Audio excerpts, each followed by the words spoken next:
They say silence is peaceful, but sometimes silence screams louder than words. My name is Eleanor Hayes.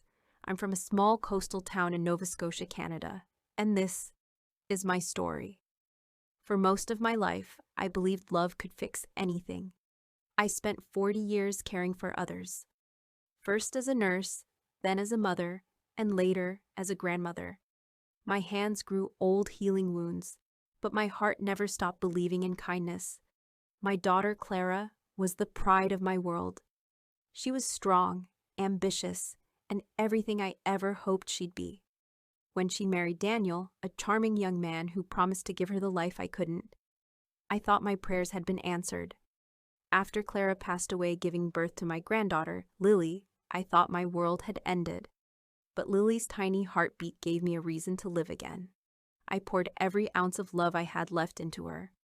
I became her mother, her teacher, her everything. Years passed, and Daniel rarely visited. He said his work kept him busy in Toronto. I never complained. I just kept loving Lily the best I could. She was bright, curious, and full of dreams. I sold my little house by the sea and moved closer to the city, just so she could go to a good school. But lately, something began to change. Lily had started coming home quieter, more distant. Her once cheerful eyes now looked tired. When I asked her what was wrong, she'd say, "Nothing, Grandma. I'm just tired." One evening, as I prepared her favorite soup, she came home pale and trembling. Her school bag slipped from her shoulder, and she burst into tears. My heart stopped. I held her tight, whispering, "It's okay, sweetheart. Grandma's here." "Tell me what happened." She looked up at me with eyes full of fear and said, "Grandma, I saw Dad today." I froze. Daniel hadn't contacted us in years. But what she said next made my blood run cold. "Grandma," she whispered, "he told me you've been lying to me all this time." I still remember the crisp autumn morning when everything began to feel off. My name is Eleanor Mackenzie, and I live in a quiet town in Nova Scotia, Canada. After my husband passed, I found solace in caring for my granddaughter, Lily. Life had always been simple: a cozy home, the occasional visit to the local farmer's market, and quiet evenings by the fireplace. But that morning, an uneasy feeling crept into my heart like a shadow that refused to fade. I had just poured myself a cup of tea when I noticed it. A small envelope slipped under the front door.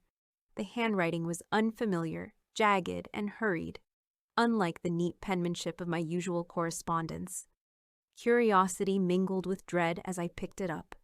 Inside, there was nothing but a single photograph of Lily. She was smiling in our garden, holding a bouquet of wildflowers.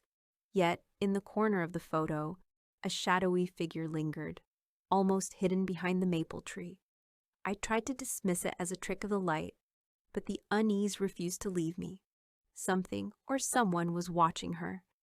That evening, I noticed strangers walking past our house more frequently than usual. They never approached, never knocked, but their presence was unmistakable. My mind raced, connecting dots I didn't even know existed. I called my daughter, Margaret, but she brushed off my concerns as overprotectiveness. "Mom, it's probably nothing." "Don't let your imagination run wild," she said, her voice laced with mild irritation. But deep down, I knew better. I had raised my children with care, learned to trust my instincts, and my instincts were screaming. Later that night, while Lily slept, I sat by the window with the curtain slightly pulled aside. A black SUV slowly cruised past our street, its headlights flicking in a pattern that seemed deliberate. My heart pounded, but I stayed calm, hiding in the shadows. Whoever was out there, they didn't know I was watching. The next morning, I decided I couldn't ignore the signs anymore. I needed to protect Lily, even if it meant facing dangers I had long tried to avoid. I began researching online, digging into the town's recent incidents, quietly speaking with neighbors. Each piece of information made the puzzle more complicated, more sinister. And just when I thought I had a handle on things, a knock came at my door. My hand instinctively went to the small bell I kept hidden, and my breath caught. Who could it be at this hour? And more importantly, what did they want? Little did I know, the visitor at my door was the first piece of a much larger, darker secret. One that would change everything I believed about our peaceful town. The knock echoed through the quiet house like a warning. My hand trembled slightly as I reached for the small bell I kept hidden by the door. It was an old habit from my nursing days. Always prepared, always cautious. Lily was upstairs, innocently humming as she played with her dolls, unaware of the storm brewing just beyond the threshold. I opened the door a crack. Standing there was a man I didn't recognize, tall and sharply dressed, his eyes scanning the house as if he had already walked through it. He smiled politely, but there was something cold in his gaze that made the hair on my arms rise.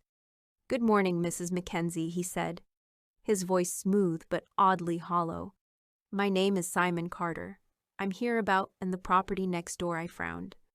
Our neighbors had moved away months ago, leaving their house empty. Why would anyone care about it now? "I'm sorry," I said cautiously, "but there's nothing to discuss." Simon didn't move. "Perhaps we could talk inside." "It won't take long." Something about the way he said it made me step back instinctively. I shook my head firmly. "No, thank you. I think you should leave." He paused, a shadow crossing his face for a fraction of a second. Then he smiled again. "Very well, but I'll be back." As he walked away, I felt a chill run down my spine. I knew then that whatever was happening wasn't random. The photograph, the SUV, the strange messages, all pieces of a puzzle I was just beginning to see.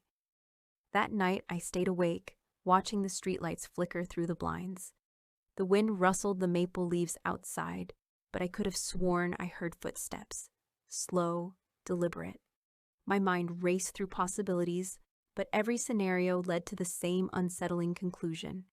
Someone was targeting Lily, and I was too close to stop them. The next morning, I noticed another envelope under the door. This time, there was a note written in the same hurried handwriting as before. It said only, "Stop looking, or you'll regret it." Fear tightened around me, but it also ignited something stronger. Determination. I couldn't let anyone harm Lily. Not now, not ever. I needed to know who Simon Carter really was, and what connection he had to the photograph, the shadow, the SUV.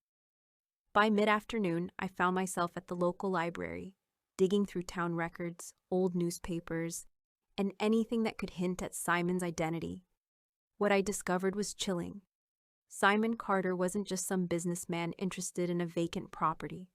His name appeared in several small news reports, disappearances, threats, and strange break-ins. I returned home that evening, feeling the weight of the knowledge pressing down on me. Lily greeted me with a smile, oblivious to the danger closing in around us. I hugged her tightly, vowing silently to protect her at all costs.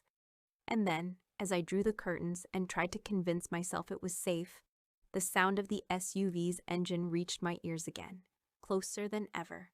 Whoever was inside that car wasn't leaving without a fight, and I had no idea how deep this nightmare was about to go. My name is Eleanor Mackenzie, and I thought my life in Ontario had been ordinary until the key and the photograph arrived.